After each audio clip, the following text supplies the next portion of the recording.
ഇവിടെ ഭാര്യ റൂം അടിച്ചു വാരിക്കൊണ്ടിരിക്കുന്നതിൻ്റെ ഇടയിൽ ഭർത്താവാണെങ്കിൽ കോൺ ഐസ്ക്രീം കഴിച്ച് അതിന്റെ പേപ്പർ വേസ്റ്റ് ഉണ്ടല്ലോ അത് ഇവൾ അടിച്ചു വാരി വൃത്തിയാക്കി വെച്ച ആ ഒരു ഭാഗത്തേക്ക് തന്നെ വലിച്ചെറിയാണ്. ഇത് കണ്ട് ഇവൾക്കും ദേഷ്യം പിടിക്കുന്നുണ്ട്. ഇവളാണെങ്കിൽ ഭർത്താവിനോട് ദേഷ്യപ്പെടാണ്. അപ്പോൾ ഇവനാണെങ്കിൽ നീ പണിയെടുത്ത് വീട്ടിലേക്ക് പൈസ ഒന്നും കൊണ്ടുവരുന്നില്ലല്ലോ, നിനക്ക് ആകെ പണി ഈ വീട് വൃത്തിയാക്കലും ഭക്ഷണം വെച്ചോളം പോലും അല്ലേ, അപ്പോൾ ഇതൊക്കെ സഹിച്ചോ, പക്ഷേ എനിക്ക് അങ്ങനെയല്ല, ഞാൻ പണിക്ക് പോയാൽ മാത്രമേ ഈ വീട്ടിലേക്ക് പൈസ വരുവുള്ളൂ എന്ന് പറയാൻ ഇവൻ.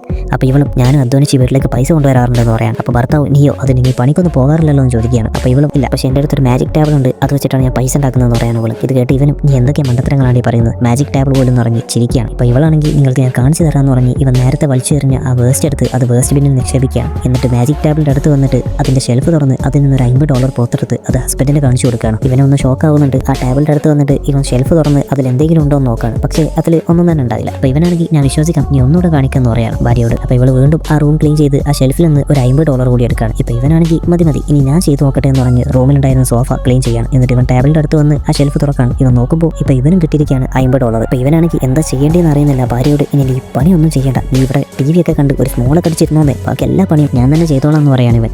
അങ്ങനെ ഇപ്പോൾ ഇവനാണെങ്കിൽ ആ വീട്ടിലെ സകലമായ പണികൾ എടുത്ത് തീർക്കാണ്. എന്നിട്ട് ടേബിളിൻ്റെ അടുത്ത് വന്നിട്ട് ഇനി ഒരാഴ്ചത്തേക്ക് പണിക്കൊന്നും പോകണ്ട, ഒരു $500 പണിയൊക്കെ ഞാൻ അപ്പം തന്നെ എടുത്തിട്ടുണ്ടെന്ന് പറഞ്ഞിട്ട് ഇവൻ ആ ഡ്രോയർ തുറക്കാണ്. പക്ഷെ അതിലാണെന്നുണ്ടെങ്കിൽ ഒരൊറ്റ പൈസ ഉണ്ടായില്ല. ഇത് കണ്ട് ഇവനാണെങ്കിൽ ഭാര്യയോട് ഞാൻ ഇത്രയും പണിയെടുത്ത് തീർത്തിട്ടും ഈ ടേബിൾ എനിക്കൊന്നും തന്നില്ല എന്ന് പറയാം. അപ്പോൾ ഇവളാണെങ്കിൽ ആണോ ഒരു മിനിറ്റ് മോനേടാ ഇങ്ങോട്ട് വന്നേന്ന് പറഞ്ഞിട്ട് ഇവരുടെ മകനെ വിളിക്കുകയാണ് ഇവൾ. എന്നിട്ട് നിന്റെ അച്ഛന് ഈ മാജിക് ടേബിൾ എങ്ങനെയാണ് വർക്ക് ചെയ്യുന്നതെന്ന് എൻ്റെ മോനൊന്ന് കാണിച്ചു കൊടുത്തതെന്ന് പറയാം. അപ്പോൾ ഈ ചെക്കനും നേരെ പോയി ആ ടേബിളിൻ്റെ ബാക്കിൽ ഒളിച്ചിരിക്കുകയാണ്. എന്നിട്ട് അച്ഛനോട് ആ ഡ്രോയർ തുറക്കാൻ പറയാണ്. അപ്പോൾ ഇവൻ വന്ന് തുറന്നു നോക്കുമ്പോൾ കാണുന്നത് ഇവൻ്റെ പേഴ്സാണ്. സംഭവം നിങ്ങൾക്ക് മനസ്സിലായില്ല, ഇവൻ്റെ പേഴ്സിലെ പൈസ എടുത്തിട്ടായിരുന്നു ഇതുവരെ ഇവർ രണ്ടുപേരും കളിപ്പിച്ചത്. ഇവനാണെങ്കിൽ ഇവളോട് നീ എന്തിനാ ഇതൊക്കെ ചെയ്ത് ഇവിടുത്തെ പണിയെടുത്ത് എൻ്റെ നടു ഒടിഞ്ഞു എന്ന് പറയാണ്. അപ്പോൾ ഇവളും നിങ്ങളെ ഒരു പാഠം പഠിപ്പിക്കാൻ വേണ്ടിയിട്ട് തന്നെയാണ് ഞാൻ ഇങ്ങനെ ചെയ്തത്. നിങ്ങൾ കുറച്ച് സമയം ഈ വീട്ടിലെ ജോലി ചെയ്തപ്പോഴേക്കും നിങ്ങളുടെ നടുവട്ടി. ഞാൻ എത്ര കാലമായി രാപ്പകലില്ലാതെ ഈ വീട്ടിൽ കഷ്ടപ്പെടുന്നു. നിങ്ങൾ എന്നെ ഹെൽപ്പ് ചെയ്യണമെന്നൊന്നും ഞാൻ പറയുന്നില്ല, പക്ഷേ ഞങ്ങൾ സ്ത്രീകൾ വീട്ടിലെടുക്കുന്ന ജോലിയെ നിങ്ങൾ ഓരോരുത്തരും റെസ്പെക്ട് ചെയ്യണമെന്ന് പറയാണ് ഇവൾ.